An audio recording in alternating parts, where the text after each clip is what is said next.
صاحب رکن اسمبلی حلقہ حاضہ جناب اقبال صاحب، دیگر مجلس قائدین، بزرگوں، نوجوان ساتھیوں، حضرات، وقت بہت کم ہے، 5 منٹ میں میری تقریر کو ختم کرتے ہوئے مقررین کی تعداد زیادہ ہے، صدر مجلس اتحاد المسلمین بھی اس جلسے میں آنے والے ہیں، تو میری تقریر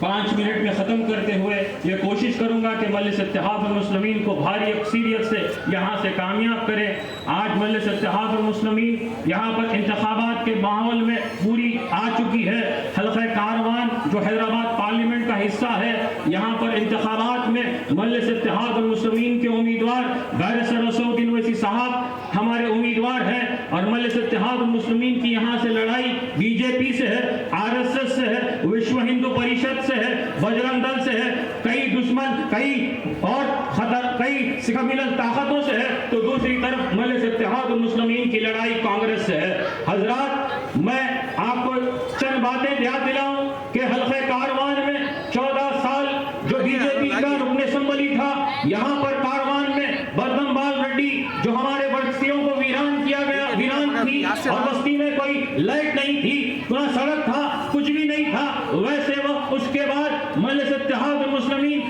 14 سال کے بعد جب مجلس اتحاد المسلمین یہاں سے میرے والد محترم یہاں سے منتخب ہوئے، صدر مجلس اتحاد المسلمین کی قیادت میں صدر مجلس نے یہاں سے میرے والد کو یہاں سے رکن اسمبلی بنایا، اور صدر مجلس مرحوم صدر سلطان صلاح الدین اویسی صاحب کی پوری جو پالیسیز ہے حلقہ کاروان میں رکھے، اور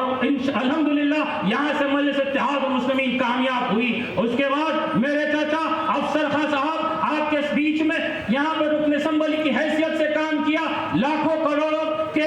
یہاں پر ترقیاتی کامیں ہوئے، اور اب کوثر محی الدین صاحب ہے رکن اسمبلی، لاکھوں اور کروڑوں روپے کے کام ہوتے ہوئے ہو رہے ہیں اور ہوں گے انشاءاللہ تعالی۔ لیکن ہم کو یہ ایک دوسری بات ہے کہ یہاں پر ہندوستان کی نظریں جو تعلیمی میدان میں ہر وہ چیز میں نظر آج حیدرآباد پر ہے، تو دوسری طرف آج ہندوستان کی نظریں جو حیدرآباد پر پارلیمنٹ پہ ہے، کیونکہ حیدرآباد پارلیمنٹ پہ یہاں سے بیرسٹر اسود الدین اویسی صاحب 4 مرتبہ یہاں سے منتخب ہوئے ہیں، اور 4ویں مرتبہ جب منتخب ہوئے، یہ الحمدللہ یہ 5ویں بار مجلس اتحاد المسلمین کے امیدوار بن